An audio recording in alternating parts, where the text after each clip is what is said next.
So, what is new?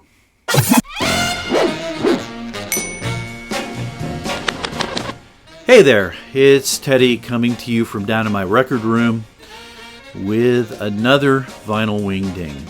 And featured on this wingding and in wingdings in the foreseeable future will be new releases. Obviously, releases from 2020. And moving forward, I will continue with releases from 2021. And I feel that this is important.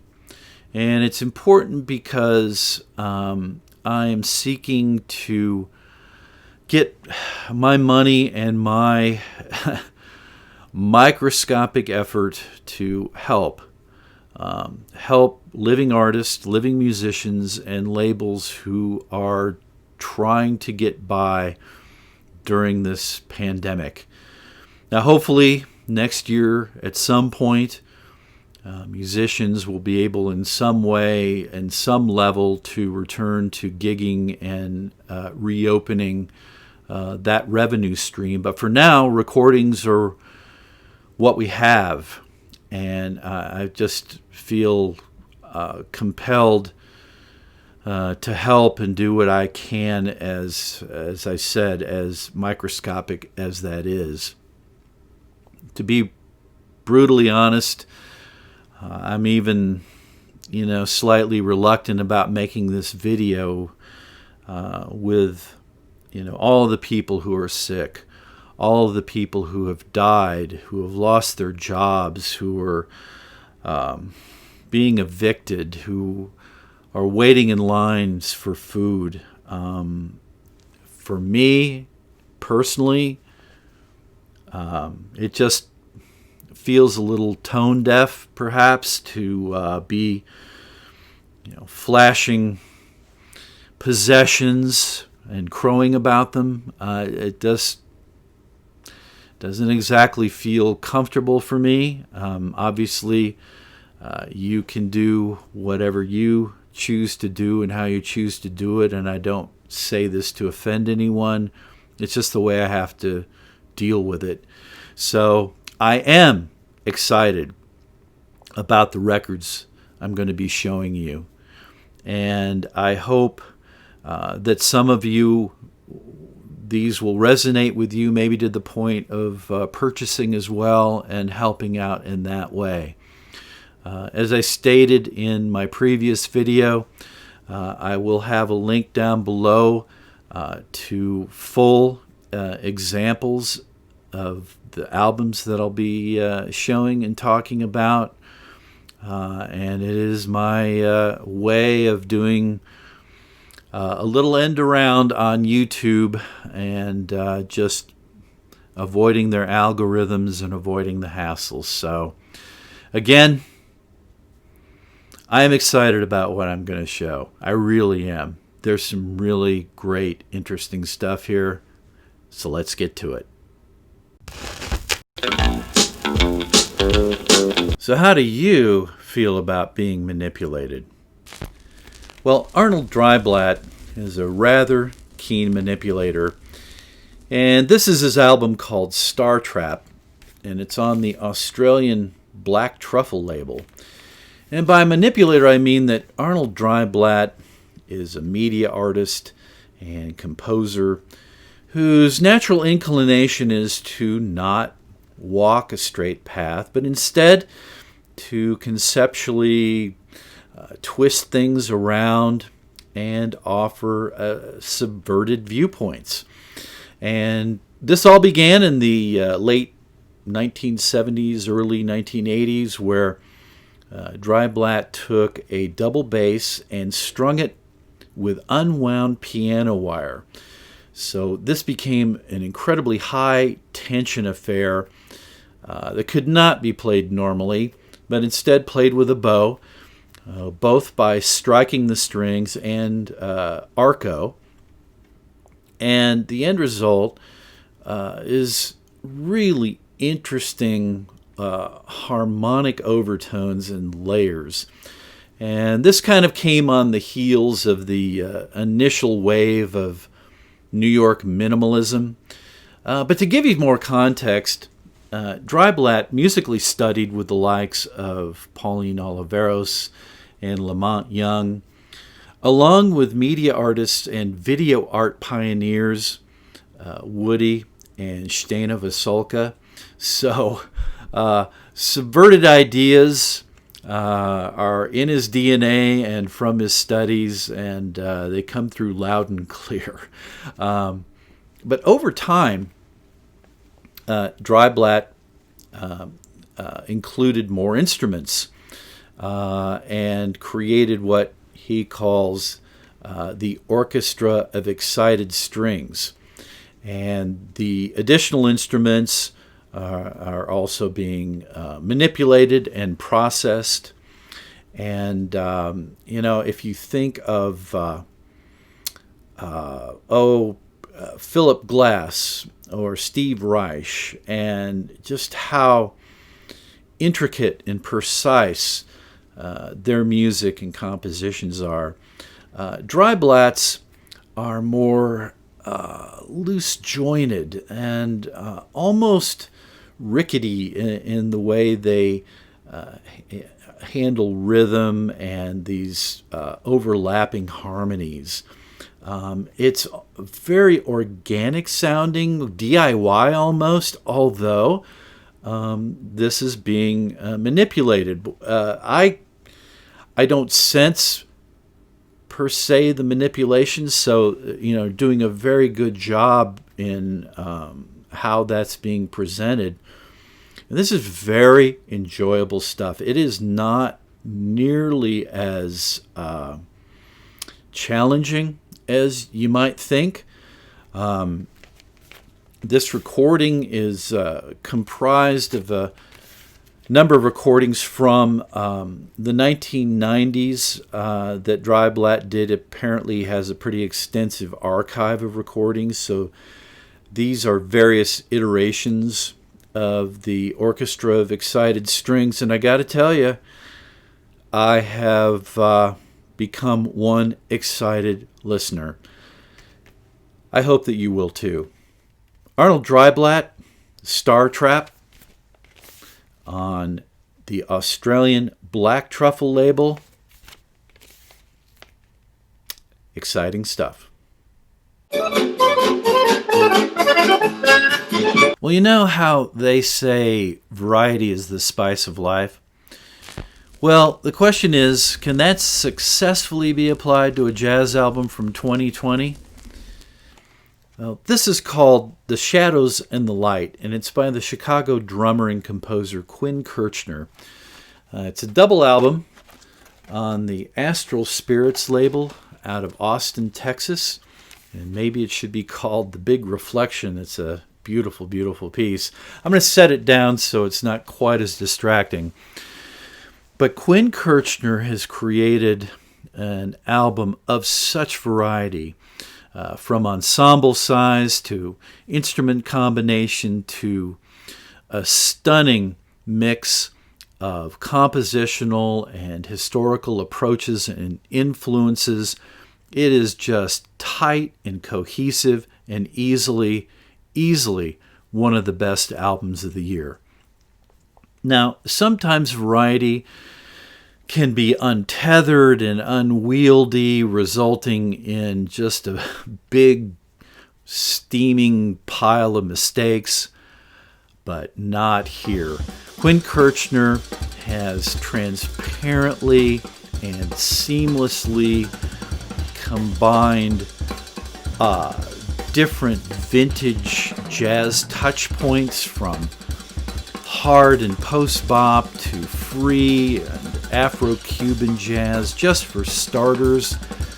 And he just puts this together in his own kind of fluid way, and no way is this sounding dated. It's just quite amazing, really.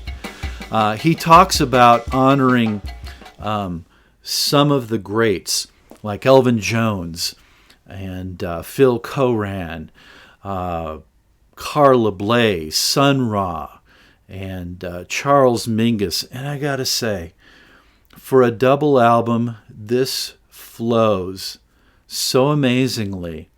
And it actually would have been a mistake to cut this down to a single album. It's just that well constructed and thought out.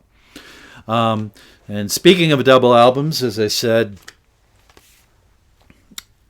Astral Spirits has really knocked it out of the park with this beautiful foil cover, of the likes of Sun Ra's Languidity. You just don't find this type of effort with a small independent label all that often. And this is a stunner and a real winner. One of the other things that Astral Spirits has done is they've mined a different vein in the very dynamic Chicago jazz scene. One a little bit different from the great International Anthem label. And so they're getting into some of musicians like Jason Stein on bass clarinet, who I've featured before, Nick Mazzarella, people like this that can be found on this great album, The Shadows and the Light. Truly inspired stuff from Quinn Kirchner, and I think it's gone into second pressing, so I wouldn't wait. I'd snap it up. It's just that good.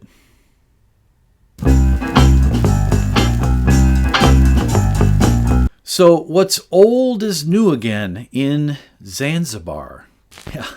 I have come to learn about a singular legacy in Zanzibari culture and the efforts of a great-granddaughter to keep that legacy alive and vibrant and updated.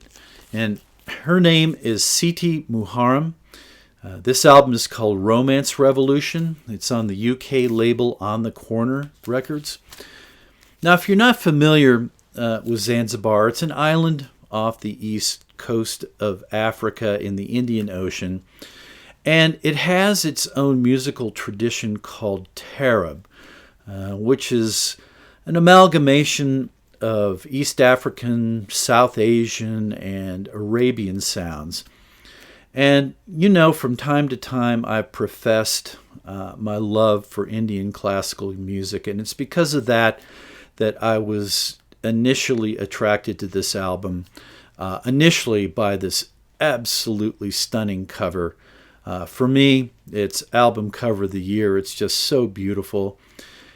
What I love about it is the combination of the traditional and modern, and that is exactly what translates with the music as well.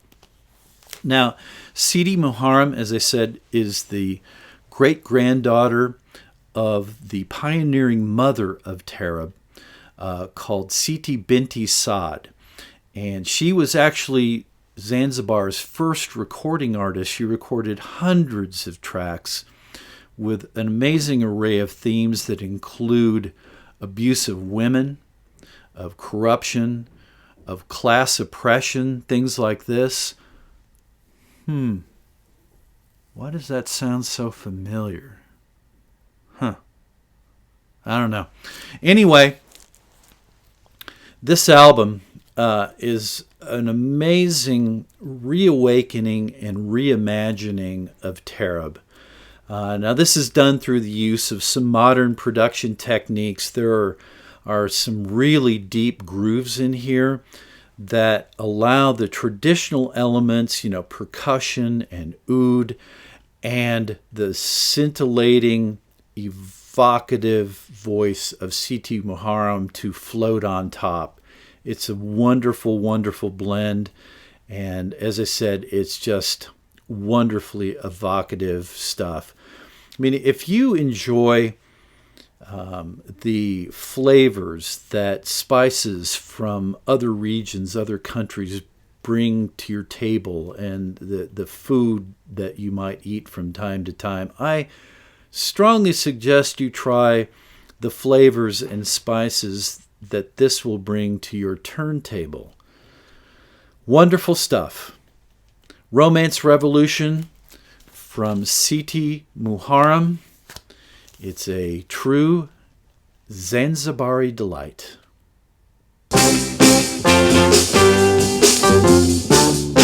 Man, there is something going on in the Scandinavian region that is just, mwah, it is just right. And in this instance, I'm talking about Anna Högberg Attack. The name of the album is Lena, and it's on the Swedish Umlaut label. It's hard for me to explain the connection that I feel to the passion and headiness of jazz artists that are in these Scandinavian countries. I think a lot of it has to do with my friendship and discussions I've had with Anders in Stockholm, who many of you know, and his wonderful label Signal and Sound Records. The releases that he's brought out just bring some of the fresh faces and voices in the Swedish jazz community. It's just great. And while this is not a Signal and Sound release, the bulk of the musicians in Anna Högberg's Attack have been on Signal and Sound recordings, so I am familiar with most of them, and I can tell you, this is one hell of a group. It's a sextet that's led by Anna Högberg, who's also been a member of Mats Gustafsson's Fire Orchestra. She's on alto. Ellen Forklid on tenor, great tenor player. And Nicholas Barno on trumpet. So he's also a member of Fire Orchestra. So it is a formidable front line for sure. But then you have the equally fierce Lisa Ullin on piano, Ilse Bergman on bass, and Anna Lund on drums. This is a significant group that I'm really going to be keeping my eye on. The music is free jazz at its core, but there is a much more diverse palette of textures at play here. You'll find some pretty gorgeous melodies and really cool grooves going on, but don't get me wrong. In true free jazz tradition, there are some gut punch solos going on here too as well.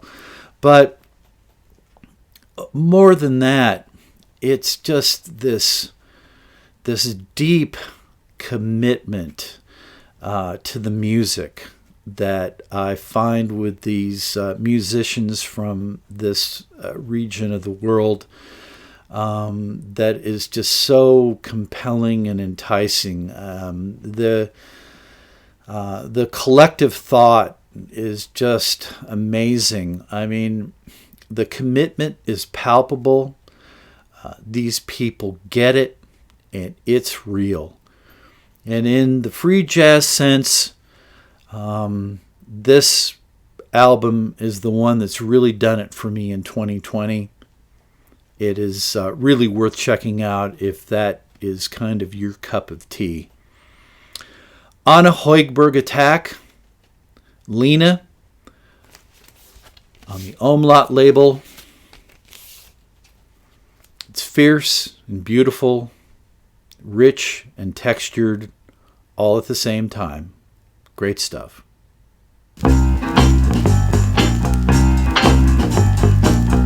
Occasionally, age and experience really do have their advantages, and it can be quite powerful.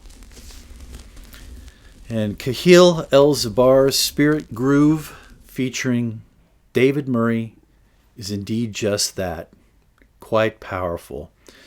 It's a double album on the Spirit Muse label out of London.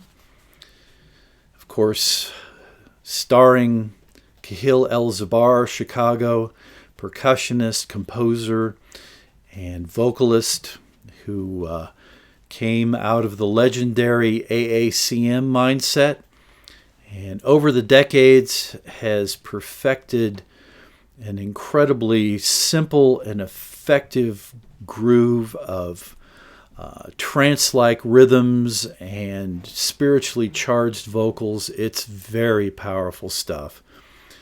Then you add into the mix the legendary David Murray on tenor, along with Justin Dillard on keys and Emma Dayhuff on bass.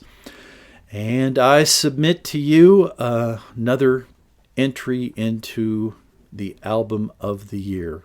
It is just that strong. This album is comprised of both live and studio recordings. And I gotta tell you, there is such a positive, magnetic vibe that exists in this album. It is so strong, and it is just the kind of infectiousness that we could use right now, as opposed to the other stuff we're dealing with. Then you add into this, as I said, the legendary David Murray, and the experience and gravitas that he brings to the party, and an edge, a really cool edge that he adds. He doesn't detract. He's right in the pocket with it, and it's a beautiful combination. Adding him in here, it's truly astounding. When you listen to this album, you will get lost for a while, and lost in a good way, because when this album is over, you just might feel a little better about life. Yeah. Kahil El'Zabar, Spirit Groove, featuring David Murray on the Spirit Muse label. It's a winner. A real winner. Well, that does it for me, and this edition of the Vinyl Wingding, and I'll keep searching and seeking and looking for new releases, new artists, old artists. But I'm just I'm totally committed and into trying to help these folks, and hopefully sooner than later we'll be getting our arms jabbed, we'll be taking our masks off, and we'll be getting back to life. Wouldn't that be nice? But in the meantime, do what you can to keep it in the groove, and I'll see you next time.